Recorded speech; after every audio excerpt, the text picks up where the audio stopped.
So welcome. So the purpose for these calls is to just give you a chance to ask your questions about narrative coaching. We have some slides we can share as well to talk a bit about narrative coaching and kind of talk to you about the program. But I just like to, I mean, a couple of you I know, but I want to welcome Emma Noguchi.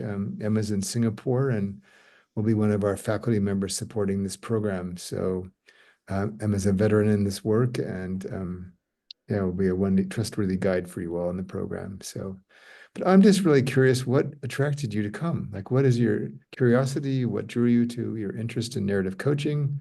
I would be really curious. I can start. Yeah. So I went through Georgetown coaching Hmm. and like just over a year ago.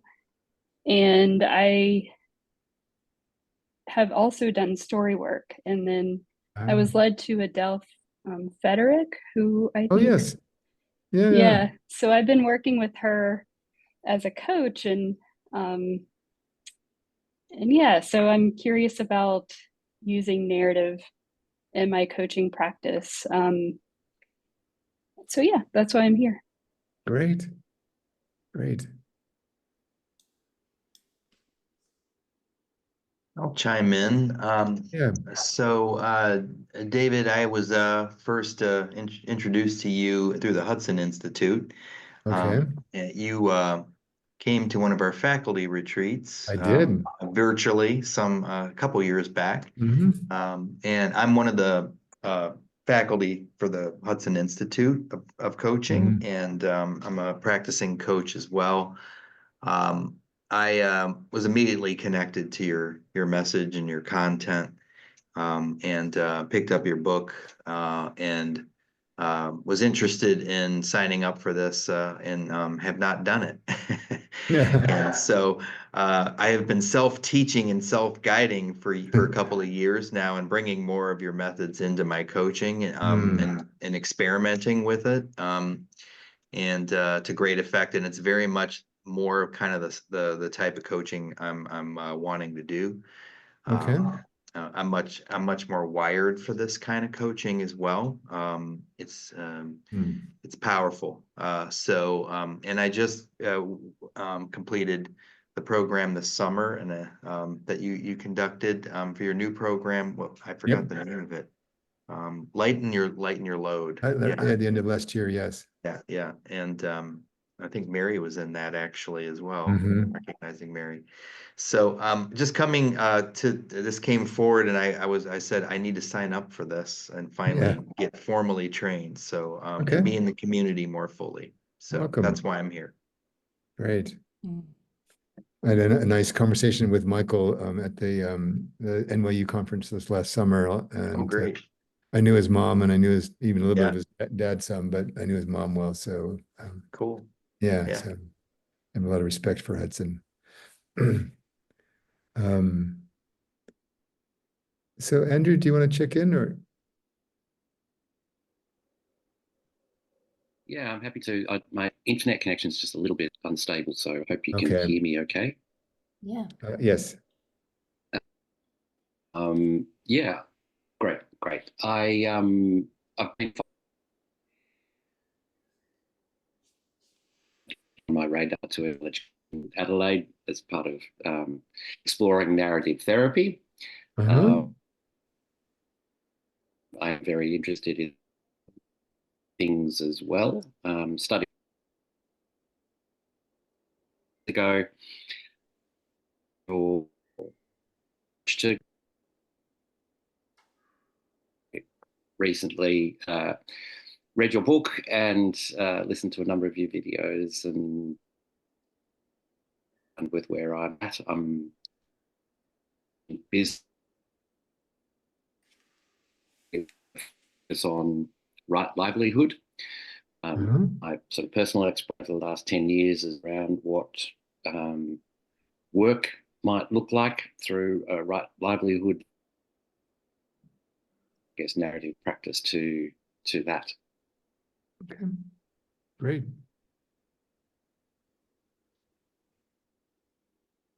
I don't know if it was just me, but I couldn't hear everything you said.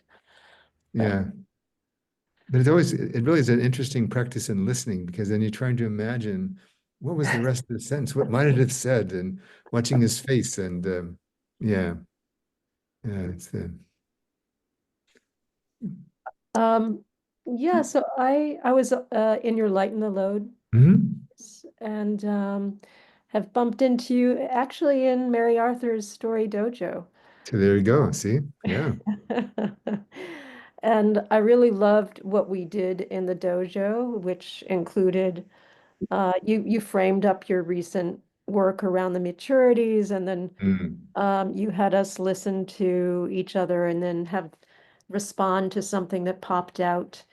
And we sort of inquired into that thing. Anyways, it was really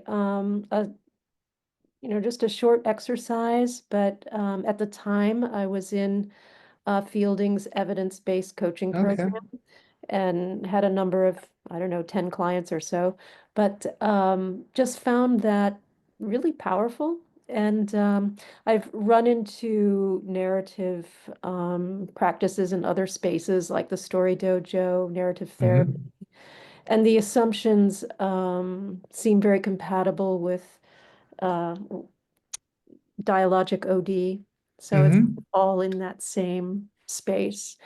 So I am here because I am wanting to learn more what this program is. It seems like it might be a little more, this is what I want to find out, sort of Okay, more sure. like what you did in the Story Dojo, where there's something, a skill to practice, Uh-huh. versus say Lighten Your Load and the what is it called? Guiding The Light guiding light Retreat, retreats. which is Yep. more sort of lecture and then reflection, but not so much a skills practice. I don't know if you would say that's a fair portrayal or, Mostly. yeah, The skills are more inner skills than outer skills, but yeah. yeah, yeah. So anyway, so I'm here to learn to see Okay, what this program might be, and super interested in your work. great. And Emma, why don't you share would you be able to share a few things about yourself, just to introduce yourself to folks? Yeah, sure. Thank you, David, and good to meet you, all of you. Um, so I've been practicing coaching for about 12 years and came across David's work probably in 2015, and it was really just groundbreaking for me to really change the way I was looking at coaching and seeing myself as a coach. So I was immediately drawn to it and took the course and yeah, and today I do a lot of one-to-one work as well as groups and working with teams. And I also teach coaching skills to students. I have a small school. And narrative coaching has really helped me to change how I approach coaching in all Mm. those things, and really focus on the present moment, just be myself and really let the stories unfold rather than trying to get somewhere, if that makes sense. So yeah, I'm really pleased to join this year's faculty and to help fellow practitioners to embody this work. Wonderful. Yeah, Wonderful. and I'm based in Singapore. I'm from France originally. I do spend time in Europe, so so very international, I suppose. Yeah. This is me. Um, great. Um, so wonderful. So I'm actually calling in from Amsterdam, where I live now. So it's late in the evening for me, but good to have you on the call. So I've just got a few slides I'd like to share to tell you a little bit about narrative coaching. And as we go, just if we're a small enough group, just put your hand up if you have a question or a comment or something that there's one more person, we'll let them in. I'll wait to get started till they come in. There they are. Hello, welcome. Hello, Waying. Hi, Would you I'm like to sorry. share a few words? Hi. Yeah. Yeah, we've just done a round of introduction and we'd love to hear you maybe share what what brought you today. Sure. All right. Yeah, so sorry, I'm just letting myself settle for a little bit. I just panicked. It didn't show up in my Sure. calendar, and Take I your saw time. the email. Oh my God. Yeah, so I'm zooming in from Melbourne, Australia, and I'm a somatic educator and coach. I've done my basic coaching training with Robert Biswadina, and okay. yeah, and been very interested in the narrative way of coaching, and have been, I guess, maybe finding my way in this coaching world and not necessarily seeing how I fit in, and kind of coming to the realization I probably don't need to fit in anywhere. And I guess it's a way of finding my own community as well. Sure. Yeah. So that's kind of a short version of where I'm coming. Okay, well, Thank you. happy settling while you arrive. Yeah, Yes. thank you. Yeah. Thank you. Yeah. Yeah, so I'm going to just go ahead and share some slides with you. So I'm going to start here a little bit down the road of the slides just for the sake of it. But so one of the, just for people that take our program, I tell them ahead of time and they don't really quite believe me. And then all of a sudden, the program, they realize why I said to them what I'm going to say to you now, that the model around which narrative coaching is built is actually based largely in a rite of passage that I've adapted. So it's a human model of change. It's not a model of coaching. It's organized that way because coaching is just a methodology to support and augment somebody's journey to do something with themselves, with their life, with their career, with their team. And so we, as you'll see in a minute, our job as a narrative coach really is just to walk alongside them and notice where are you on that journey right now and what might be helpful to you. So we're not guiding them through a coaching model. The other piece about that, which then creates some confusion in the beginning, is a lot of us that are used to traditional education want to know, what am I supposed to do? What does this look like? How do I do this? And we don't start there because as some of you alluded to in your check-ins, there will be some things that you might decide you don't need about coaching anymore after you've been through this program. And so a lot of the beginning is like every program I've done in any context for the last 20 years, we use the same model for designing the program as we're teaching in this program, because it's actually, again, it's a model of change and development that we're then supporting clients through. So it means that in the beginning of this program, our focus is largely on yourself. And you might think, I can't wait to get to the coaching, but that is the coaching because you are the methodology. And so part of why I wrote the 5 maturities paper was because of this slide, is that we had a lot of clients or coaches that were kind of really out there doing a lot of things with clients, but really hadn't done that work themselves. And I feel like given the complexities and challenges that we're facing right now, particularly back in the US but even more globally, to be able to mature ourselves to hold these much more complicated spaces is far more important than whether you can name all the parts of the brain or how many certificates you have. And so we do a lot of work in the beginning just to help you discover yourself. Like, who are you as a coach, and what do you believe a coach is supposed to be, and how did you come to believe that? And what do you notice and pay attention to, and what do you tend to not pay attention to in coaching? And it's all about sort of increasing your capacity to be more present and more observant of what's actually happening in a session. If we would just to dive in and teach you narrative coaching skills in the very beginning, it wouldn't work very well. I've tried that in the way distant past, because you would be looking at the conversation through a traditional lens. And so you would see things that, say, an ICF coach would want to see, but isn't really what's actually happening in the session. And so I like to think of what we do as enlightened pragmatism. I do this because I feel it might It's a more enlightened approach to think about coaching than some, but mostly I do this because it works. And I find it more effective in less time. And so just to visually just depict part of why that is, I want to just share this and then get your thoughts. So if I were to sort of characterize how coaching is often done and certainly how it's often taught. So I did a lot of sessions for the Georgetown program for years.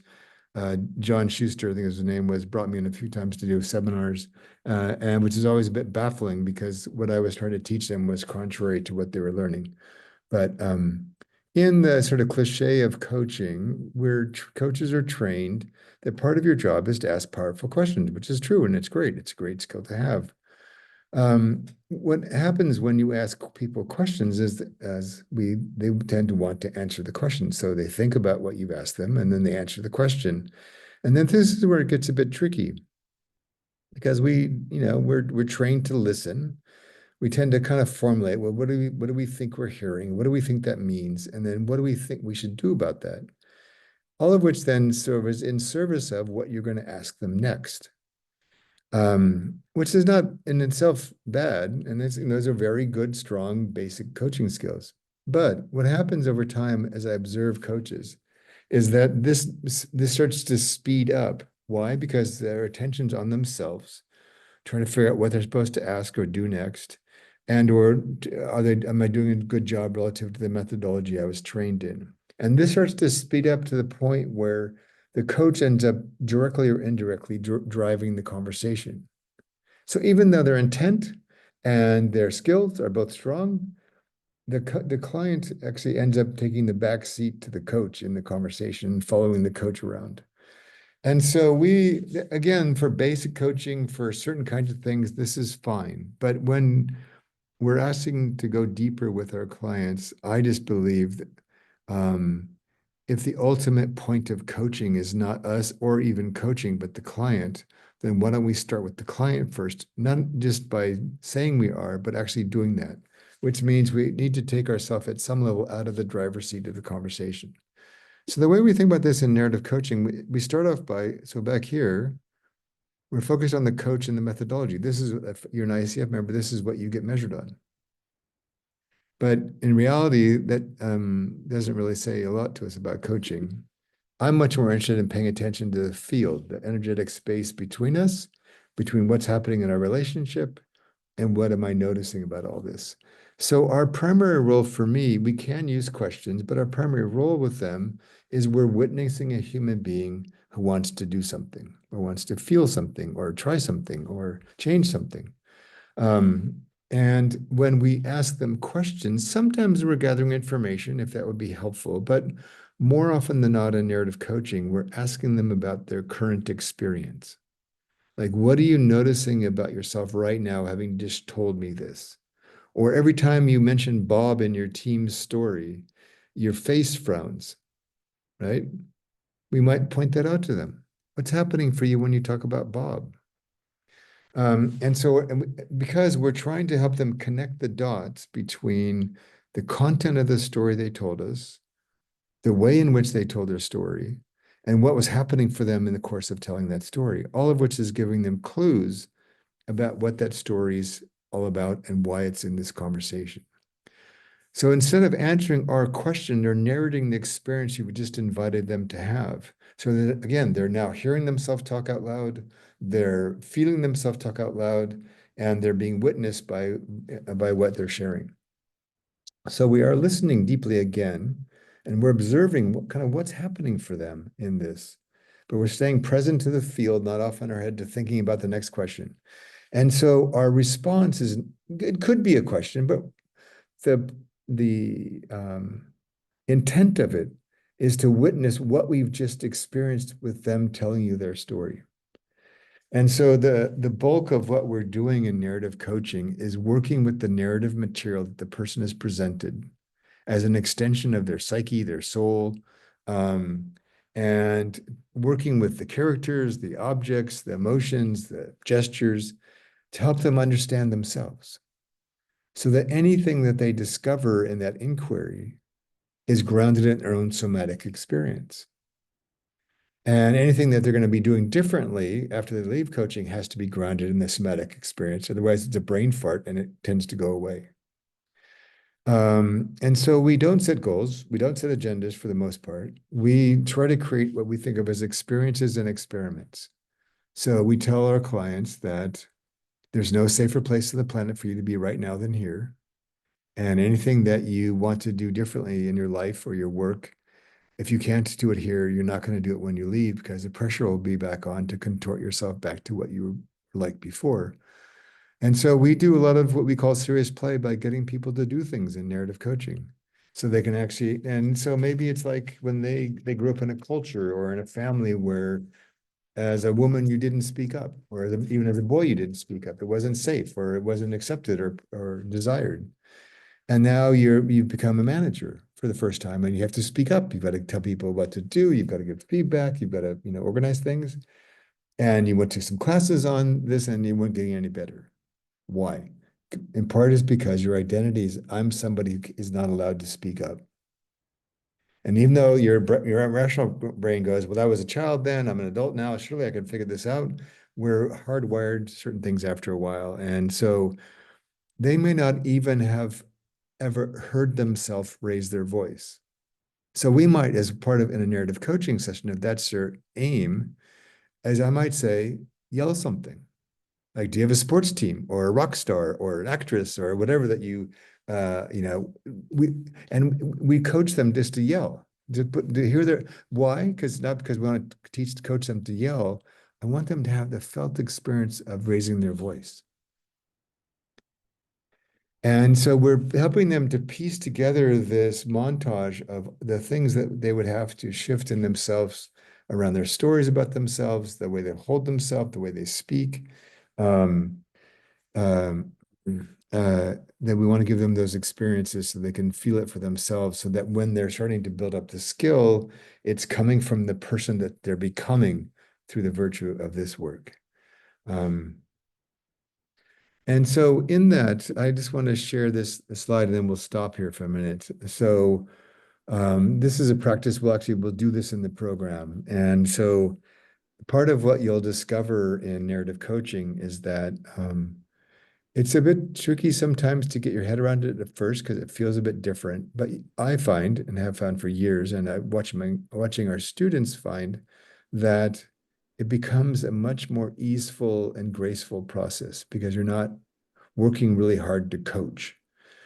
And so the 5 items on the left are the 5 phases of the narrative coaching model. So I'm just going to tell you about the first one. We'll explore the rest in the program. But one of the things that makes narrative coaching unique is that we don't do anything with what people show up with. In the sense of all we're doing is inviting them to situate themselves in the coaching conversation. How are you now? Who are you now? What are you noticing about yourself right now? And we welcome everything. So they might have a really negative feeling, or they might have all kinds of things. But we welcome them. We welcome all of it. And we don't make any judgments. We just notice and reflect back what we're seeing in them. And then somewhere in there, they're going to mention something, or something's going to slip out, or there's going to be a change in their body posture, or whatever that indicates there's something about the presenting story that's not working for them, that they may not even recognize in themselves. And so then they'll move through to the next phase when we start to explore, and they're getting clues about what are you here for, and as you get more clear about that, what's important to you about that. And so there we're noticing kind of what work they need from us at any point in time. We're mapping that to the model and say, okay, they seem to be in search. They're kind of looking at their values, or they're trying to make some choices. So we know, so you'll learn a set of skills you can learn in search. So whenever you discover a client in that space, you kind of know what they're likely to need from you and what you might need to do about that. So I'm going to just stop there. That's a bunch. And just pause here and see if there's any questions or thoughts that are coming up for you. I'll take this down so we can see each other.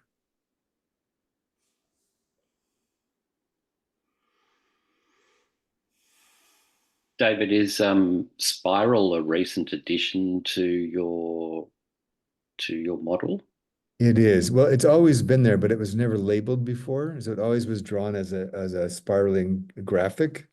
But particularly as I developed the five maturities work and some other things, and I took my own work more seriously in a new way, I realized that in our other program, our ID program, and also in the five maturities, we talk a lot about that the greatest progress that people make in coaching is based much more on what they do after they leave than what they do in the session.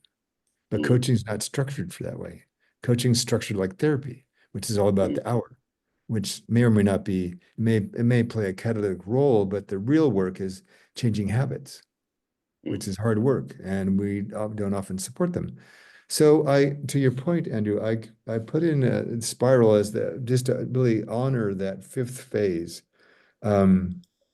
As people integrate after a session and decide what to do about it, that it actually needs as much attention as all the rest, because that's the part where they're going to fall down or not.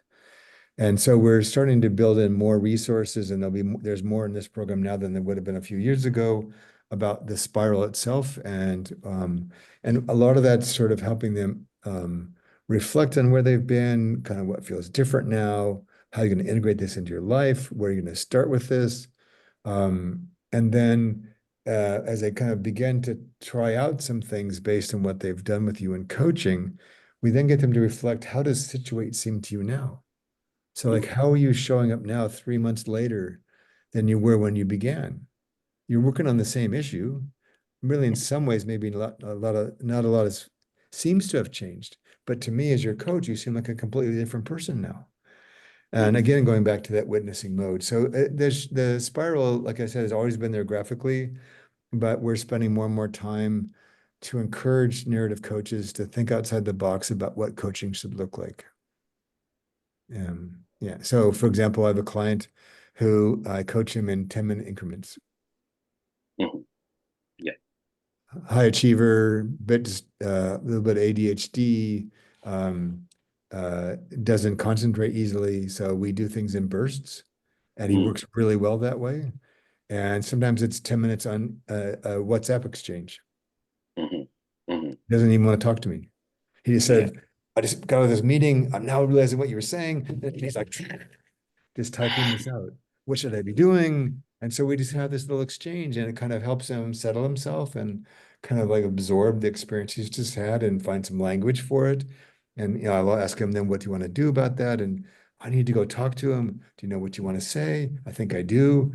Anything you need from me? And so part of the freedom I find in narrative coaching is within the boundaries of my own credibility and my integrity to my promise to my client, I will be what they need me to be. And and so for me, for this particular gentleman, to make him sit there for an hour would be painful, I believe, for him, and would not serve him well. And I feel like he's getting as much value for him as somebody that would prefer to come talk for an hour, because they're maybe processing something really big for them and they need that time and that focus. So.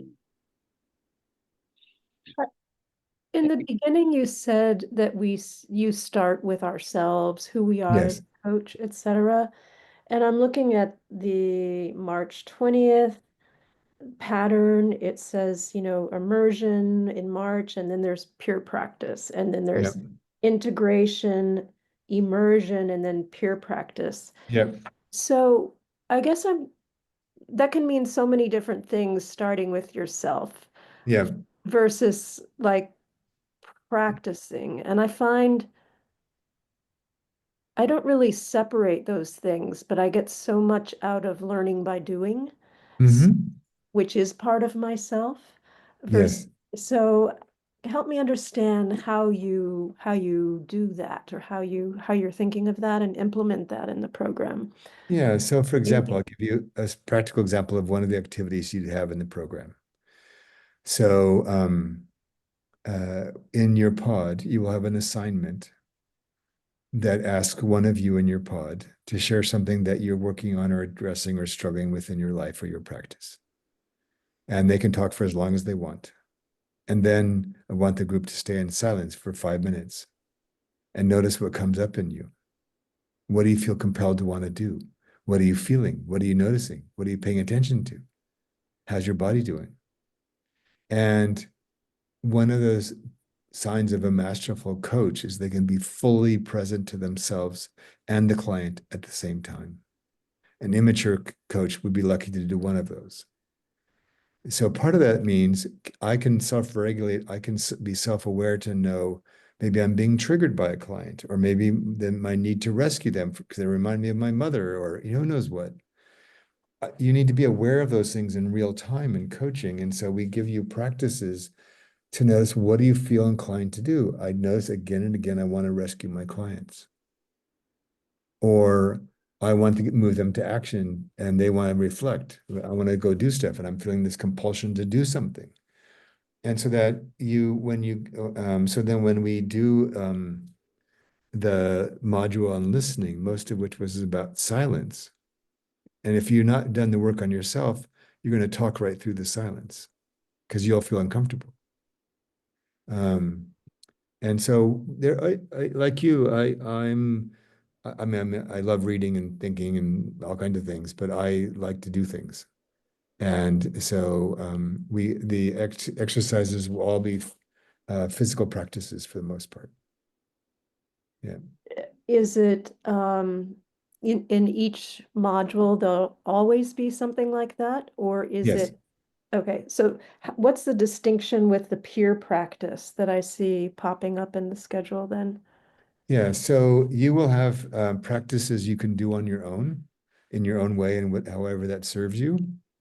And then in the peer group, you'll have practices that you'll do together. And pods do a variety of things. Some are very faithful, they do exactly what David told them to do. And some are very consistently do something else because they want to do something else, and which is totally fine. It's your learning journey. And as long as the pod's in agreement, and then you can adapt the exercise, abandon it, and do something else. But as long as it's working in the direction of that particular module. But some of these things, some of these practices do better when you have other people to hold you accountable to do them and do them well and pay attention to them. And for me, one of my lifelong missions is as an introvert in an extroverted world, I go out of my way to create opportunities for introverts because we always are left behind. All the rules are made to manage the extroverts. And so there's a lot of self-reflection, a lot of self-observation, some writing, just as a way to make sure everybody feels like they've got space in the program. Yeah. David, Yes, Jason. yeah, I'm really quite curious about how you maximize the learning of this style of coaching in a virtual format. I've worked in both virtual and in person, and this particular style of coaching is fully embodied coaching, right? Yes. So how do we, in your sessions, activate full body, full presence when we have a flat screen and squares that are separating us inherently, right? Yeah, so I would be lying if I said that it's the same, but it's not. It's very different to do this work in person. And here we are trying to be carbon friendly, trying to maximize, reach many time zones. So there's a couple of things, like we often start sessions with a little mini meditation to feel into your body and transition from whatever you're doing. Some of the activities we do, even in the class sessions themselves, invite you to use the office or wherever you are as something. And there might be, there's a number of your assignments that involve like objects in your office. Because we can recreate not with you, because we're not there, but you can recreate what you would do in narrative coaching if you were with somebody, either in person or on the screen. And rather than just teach you that, we can get you to do it for yourself. And another example, so there's one of the in module, I think it's 4 or 5, we introduced the concept of thresholds. And then there's actually a somatic activity we give you in whatever room you're in, you go do that. And then you come back and report on what was your experience. So we can invite people. I can't observe them because I can't see them. You can't see each other really. But we can create somatic experiences for participants. And then we rely on them to self-report what that was like for them. Yeah. Thank you. Yeah. Yeah. Yes, and Wai Ying, but and then Yeah. Andrew. Yep. David, just sort of more practical. Yes. Being in Australia, what Yeah. is the time zones, the sessions or the live sessions? Yeah. So Are the they live sessions are the same. So one will be at the same time you're talking to me now. okay. Yeah. And so we offer them twice a day. Before you got on, I was telling folks I lived in Australia for 4 years, and we have a lot of students in Australia. So we always want to make sure. Now that I live in Amsterdam, they would have been an hour later normally, but that would make it starting at midnight for me while I'm teaching, and I'm not doing that anymore. And so yeah, you would have the same time, and we also do this 7 hours earlier than this, so that would be it. Yeah, that's would Okay. yeah, not convenient for Oh, you. good.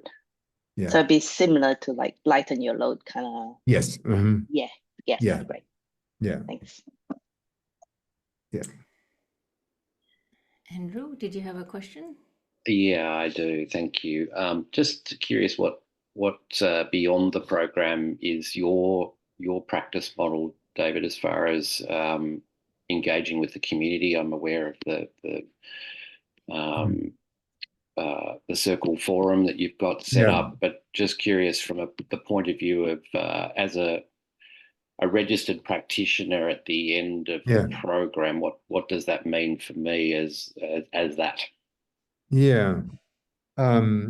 Yeah, so a couple of things. So if this year's like other years, we will have graduates who come back and take the program again.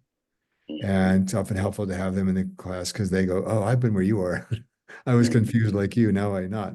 But so that's one way. People are always welcome to come back and do the program again. We charge a very small, tiny fee for that. But that's where this. I had long COVID for 2 years and just sort of mostly out of recovery now. But in that, I kind of had some sort of reevaluation of my life and what I wanted to be doing. And I've been teaching this work for a long time. And we have some really wonderful people like Emma and Vicki and others that are quite capable of teaching. And I'm writing more books now. And yeah, and so what we're doing is we're going to be moving to kind of a more of a community model where we're going to make all the program materials from both programs available to anybody who's in the community. And then create lots of opportunities for people to practice. And that practice includes a platform that I support it's an AI-based platform that's doing some really amazing things using my work to help people use feedback more effectively to change their coaching behavior or their leadership behavior. So that will become available soon here for the graduates. We're creating a creator program for people that want to integrate narrative coaching into something else, somatic practice, healthcare, whatever.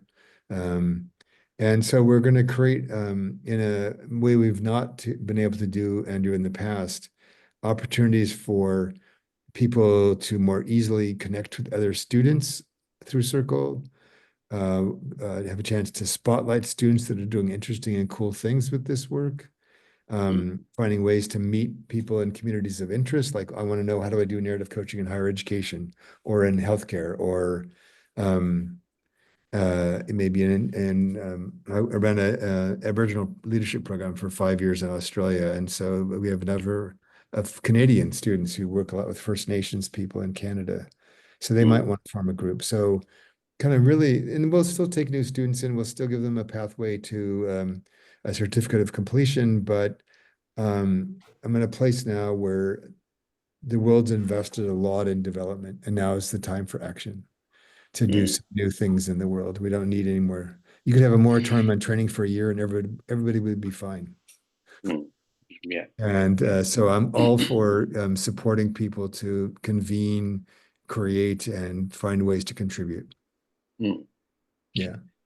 Excellent. Thank you. And just one more follow-up question to that Sure. is, I see that the narrative coach term is a registered trademark term. I'm just curious, what obligations are there on or terms and conditions as a practitioner who's gone through the program that you require us to meet? Yeah, so I don't, it's not a heavy lift. So when you sign up for the program, you'll get a kind of a handbook about how to get the most out of the program. There's also a workbook now. And in the handbook will be sort of the terms and conditions. And it's basically be smart, be kind, play fair. Yeah. It's not that I'm, every few years I get somebody that kind of goes way overboard and basically claims this. There's a woman I found that was teaching a narrative coaching program and basically had copied my entire curriculum. So, I don't invest a lot of energy in people like that. So I just give her a call and said, please stop doing that.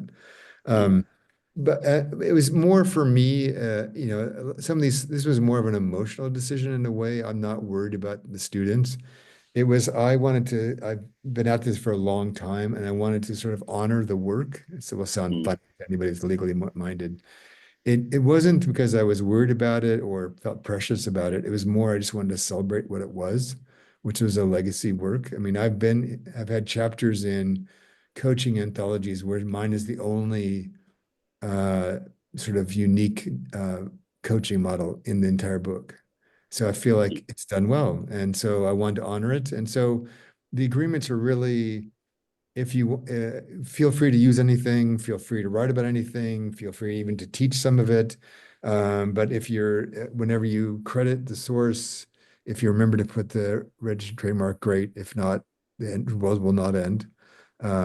It's just a way I want people to take it seriously. That's all. Yeah, great. And I certainly would honor your work because I think it's amazing. I think there's other coaching programs out there that are far more explicit about what the expectations are as a graduate of a program, even to the degree of paying license fees and all sorts of other things. So I just wanted to clarify that.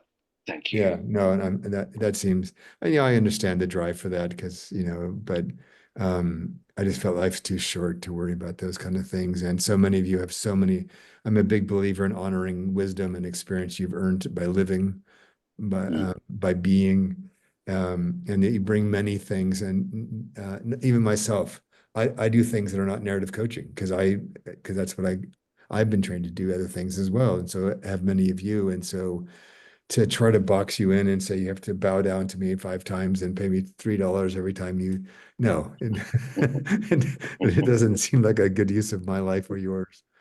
Yeah. Very good. I guess this is the first time, David, you're not teaching in the class. And I read that there are various videos of demonstrations that you've done. They're actually demonstrations of coaching sessions? Yes. So Okay. 2 things. I want to clarify the first part. So um, so Emma will run the PM sessions. There's 2 live sessions for every module. And Vicki will run the AM sessions. They're both exquisite coaches. They both have been trained in supervision and things like this and teamwork so what I'm going to do is I'm going to record all the core content as if I were there for the very first session. So you would get exactly what you would get if I was there live. So that Emma and Vicki don't have the unenviable task to try to imagine what's in David's strange head. It'll be on video for you. And that way they can so then you will have everything you would have had otherwise from me. And then you'll have a whole other session with them now, right after you watch that video, where they can do what they do really well, which is actually translate that and interpret that and work with you on that. What did you hear? This is what it looks like in practice. And so you'll have actually more contact with faculty this way than you would have had in the past, because we're moving the content off out of the live sessions. So I feel it's going to get, and the sessions will now be therefore more focused on practice and more focused on dialogue. It's also true that I might make a surprise appearance every now and then. We're always available in the forum, in Circle, if you've got questions or things come up. You've got your pod. You can always reach out to us on the team if you need help. But I felt like narrative coaching had matured to a place where, I wanted to live on after I've stopped teaching altogether. And that way, through the faculty, through the community we're building, that will happen. So, yeah. My next question is just to hear anything that Emma wants to say. Being faculty in the program, and is this the first time you're teaching this program, or what are you excited about, or yeah, anything you'd like to say? Yeah, thank you, Mari. Yeah, so I've done the program maybe 2, 3 times now as a practitioner, as a reviewer, as a host as well, and this is the first time that this format is being implemented with David's video and me facilitating discussion session. Yeah, I'm really excited to hold space, to create a container, so to speak, for you all to share, to reflect, and to learn together. I really believe in learning as a collective. It accelerates far more what we can do alone. And I guess when I facilitate session, I really invite experimenting in the moment, noticing, and see what wants to emerge in that collective space. So this is how I see how I would work with you all.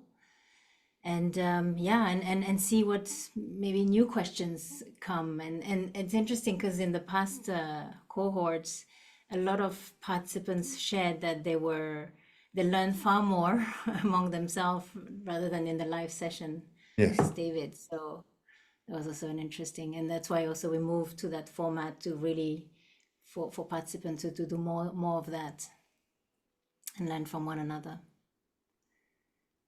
And I just wanted to also just to bounce back on the discussion earlier about what really attracted me to this work. I mean, there's many things, but I really like the approach of noticing first, of doing, and then reflecting, rather than thinking, increasing our knowledge or trying to come from an insight and then act, right? But here we are acting first. Sometimes it takes courage. We have to take a bit of risk and then reflect, which I really believe learning is far greater that way.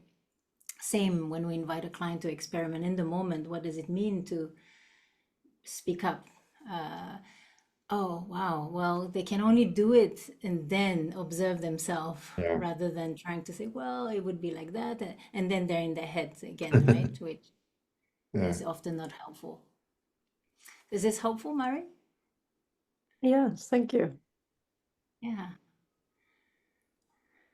Is there any more questions or comments from anyone else? Yeah, I Wendy. just have a practical Sure. question. So I assume I travel quite frequently for work internationally, so my time zones can be strange. And so I assume you can attend either Yes. at any time, like you could switch either Yes. of the You sessions. could, yeah. Some folks attend both sessions. Yeah. You can as well. No worries. And they all will be recorded. So if you're traveling, I've had this too, where you miss both of them just because you're on an airplane or an airport or whatever. So everything is recorded. So you can always watch the video after the fact. It's uploaded a couple hours later. And then you don't need to do anything other than just show up to the session that you can make. Okay, Yeah. great.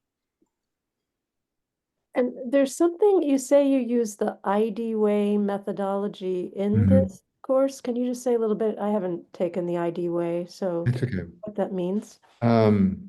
So part of it was exactly what Emma just said. So we um, the even by the time I finished my PhD, and out of which came narrative coaching, I already had done a lot of experiential work, and I realized that was a very powerful way to work. And so all of the degrees, all the dozens and dozens of books and articles I've written are basically just to build an academic foundation to justify working experientially and showing why it works.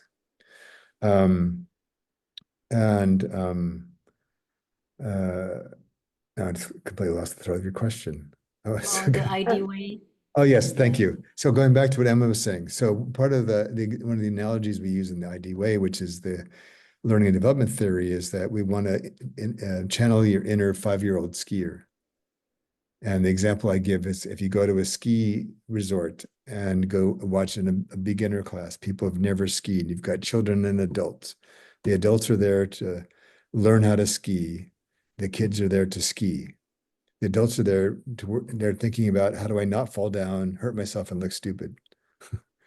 Whereas a kid, well, I want to go ski, and if I fall down, I'll get up and go ski again. Well, guess which group learns how to ski faster?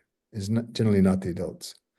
So in that, in the ID way, there's a lot of learning theory in there about the phases people move through to learn something.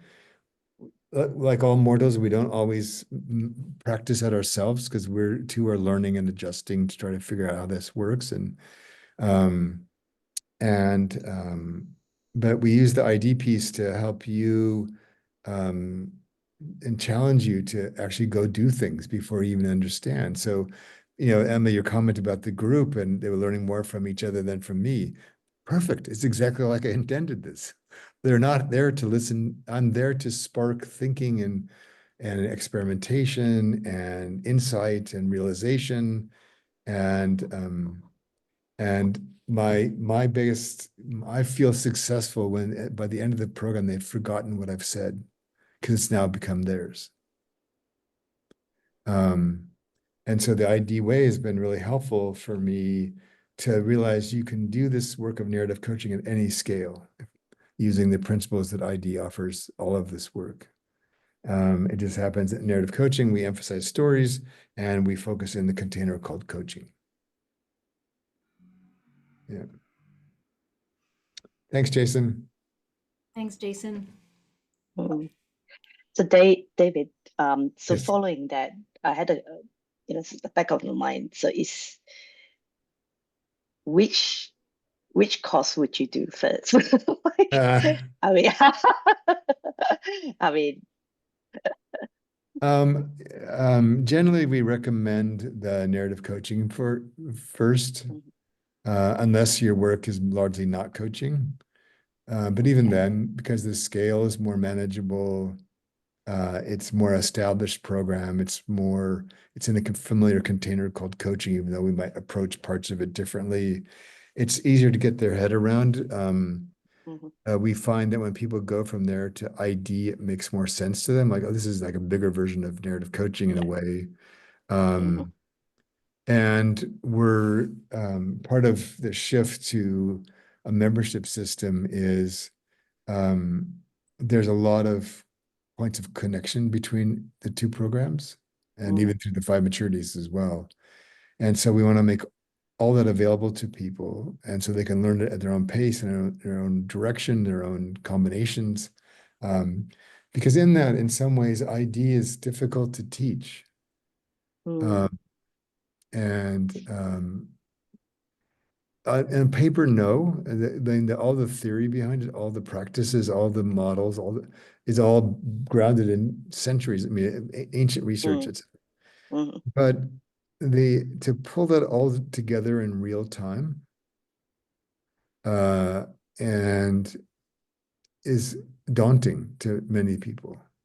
And to imagine how that works and what that would be like and getting clients to be cooperative, because clients are often stuck in even farther behind than we are, is daunting. And so what we find is that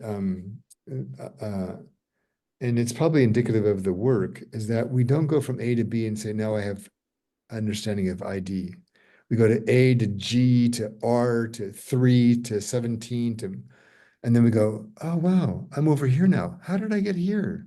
This is amazing. I love this, but I'm not sure how I got here, which is, I think, the nature of this work. And um, I think every year we get better, but we're going to embed this more in the creator space as a way for people to scale and create using all of this work to things that are important to you. And we can teach you the theory of this of ID around design and delivery. We can teach you about and do scenarios with you about what are the kind of encounters you're likely to have in this application for yourself.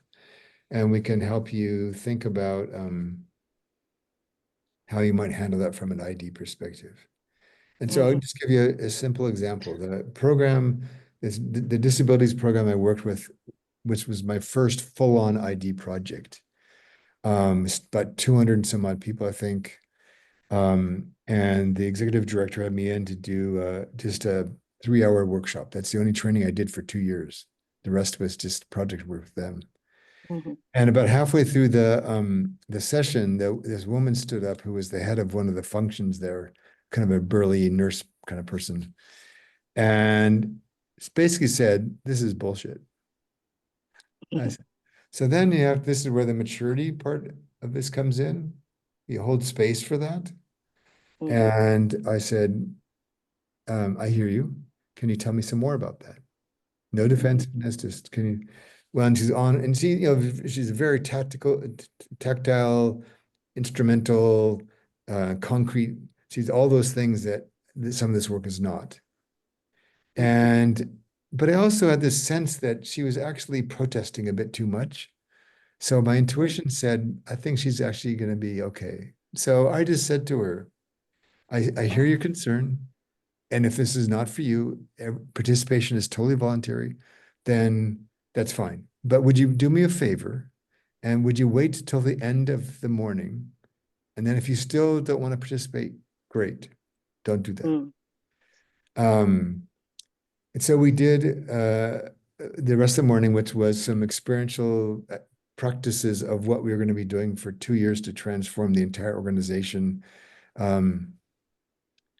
At the end of the morning, I said, anybody want to check out? Like, what are you leaving with? This woman stands up again. Everybody gasps. Oh my God, what's she going to say now?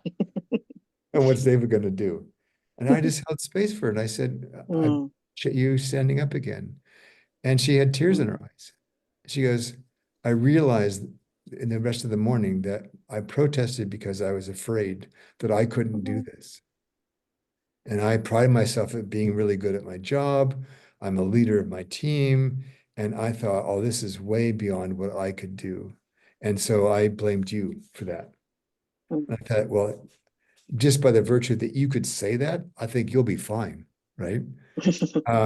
But more importantly for the group, it was quite eye-opening that, here I'm coming in as an expert. I'm in an expert-based system. Somebody's challenging the expert. Expert doesn't flinch, doesn't challenge, doesn't fight back, just holds space for her. And that the amount of respect that she felt, she became one of our fiercest advocates for the program. Because I could just witness her in her uncertainty and her anxiety. Disguised as anger at me. And so, but it takes a lot to be able to do that. And so the people that don't have that wisdom yet or experience, confidence in themselves, sometimes get lost in ID, trying to understand ID. But I mean, I can explain it to you quite clearly, but it's something more to be felt and done than it is to be understood. And because there's no steps. So anyways, does that help? It's a no, totally. I mean, it's what I'm sensing, it's a level of really trusting the process, trusting yourself. Trusting yourself. The self. Yeah. And thank you. and so I've like we did a program once using this work in a similar space, and there was a group of younger people that I don't think they were like brand new managers in this program and really shouldn't have been there. They were too juvenile.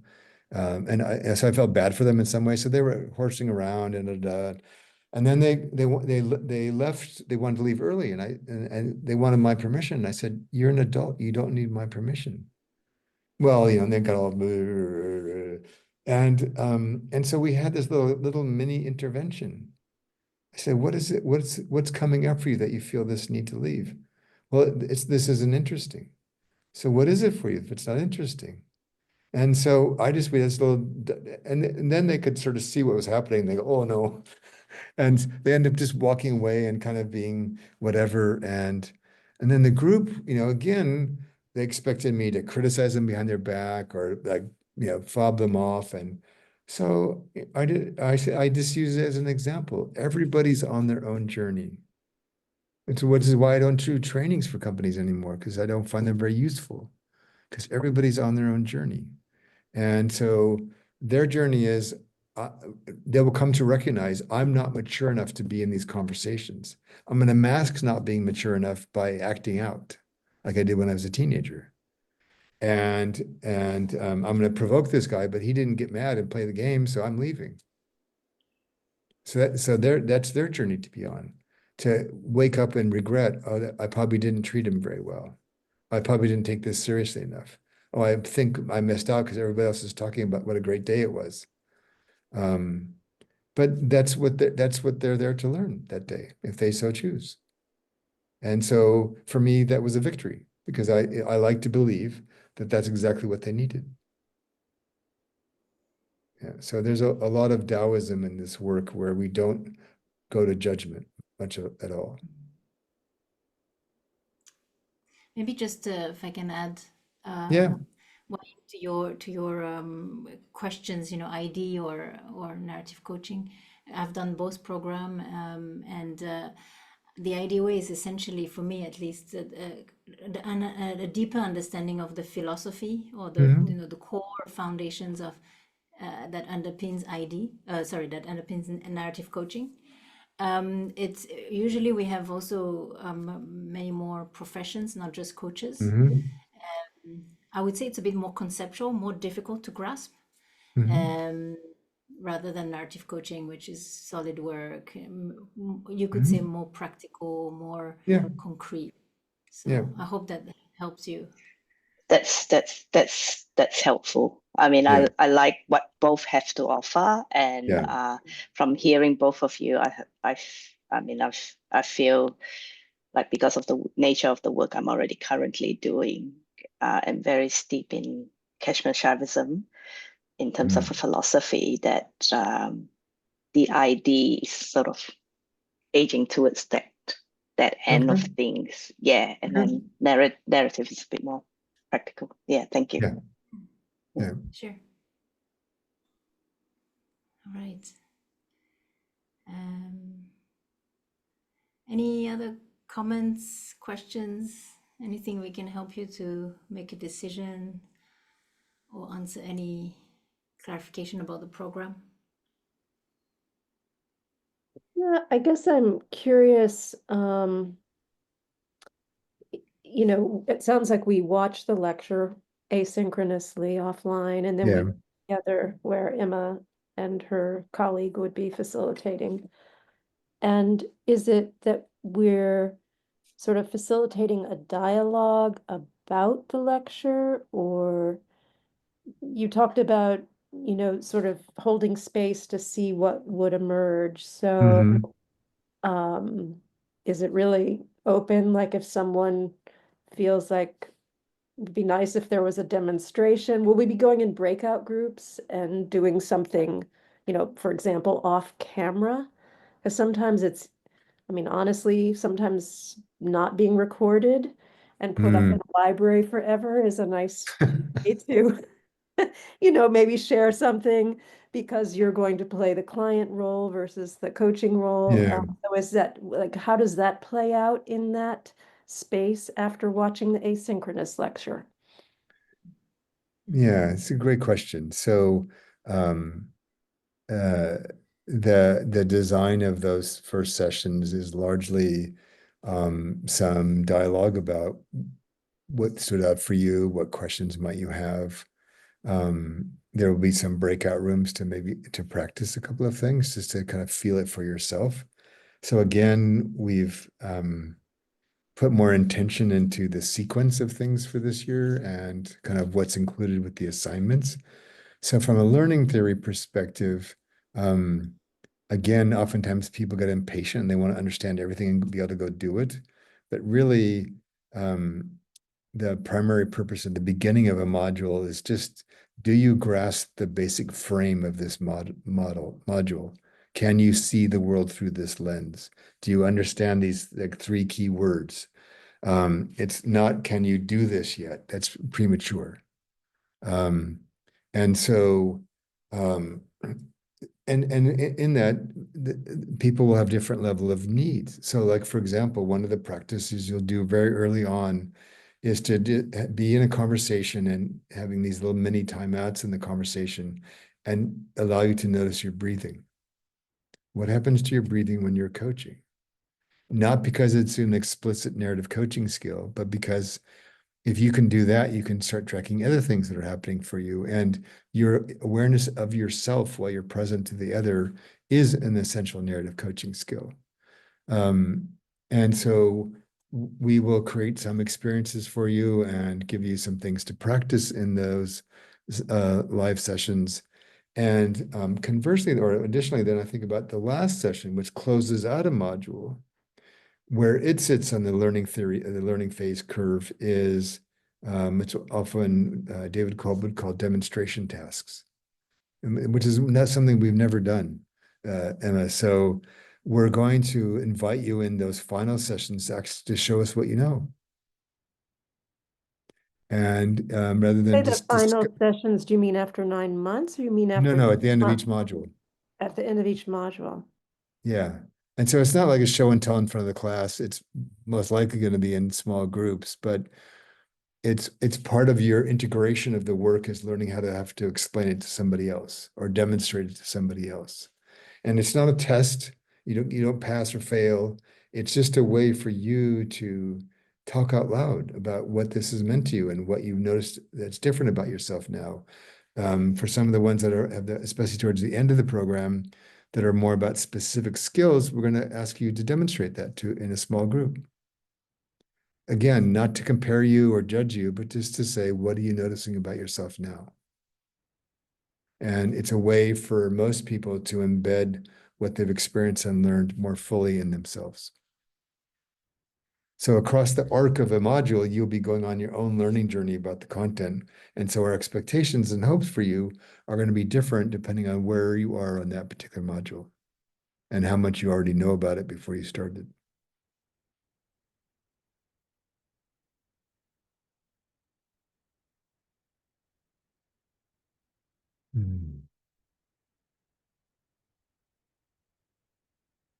How's that? Is it clearer, Mari? It's all getting clearer. Thank you. You're welcome. Yeah, I wonder, David, if we can just flash there is a slide actually, which one is it? What does it say on it? Yeah, just the each module's focus, the week 1 to 5. Just wanted to see if we could flash that. Yeah. Sure. Let me go back here and share the screen first.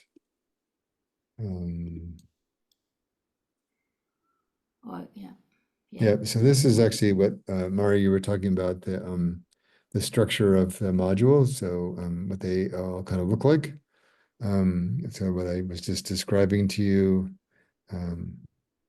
and yeah. So again, the first 3, going back to your questions about this being about yourself in the beginning. So we're just going to sort of introduce you and immerse you in the narrative coaching mindset and help you realize where it fits for you and where it might be different than what you look at your mindset now in coaching. And again, following the evidence, we're going to look at your own presence, your own capacity to hold space in relationships in coaching, And then we'll start to move towards introducing you to the coaching model. But again, thinking a lot about your role and what you're bringing to this process. And then we focus a lot on the process itself across the middle 3 modules, where we learn all the mechanics of narrative coaching and all the core things that happen there and what we want to help make happen. Excuse me, particularly in a really fun module about stories themselves. And then the last 3 modules are really about the very specific narrative coaching skills about listening, inquiry, and what we think of as creating structures for success. And then one of the nice things is that we have a little graduation at the end, and we, for those people that want to have a certificate of completion and get the hours, you are invited to create a little 2 or 3 page portfolio reflections on the program and your experience. You can draw that right from the things you're journaling about in the workbook. And then we have a celebration where we ask everybody to make 1 slide. And we have a delightful slideshow of everybody's final tribute to the program. And if you're there on that call, then you speak to it. If not, we just sort of show people. But that's the way we sort of bring the whole adventure to a close. Yeah.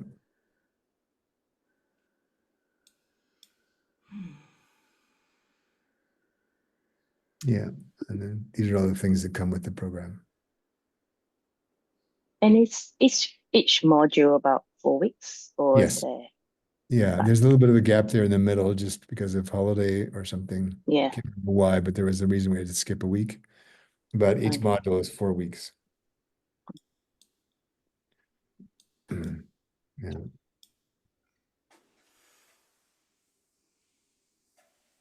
Yeah, and if you there's yeah, this is just where you can, there's a link here, and the if you could just put that in the chat box, that would be great. Yeah, and so that way is where you can go to register for the program. And if you've got more questions after we're done today, you're always welcome to reach out to Steve and our team, and that's the email for us.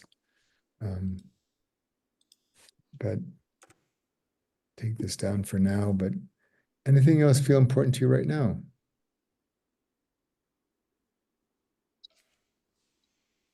It's Okay. about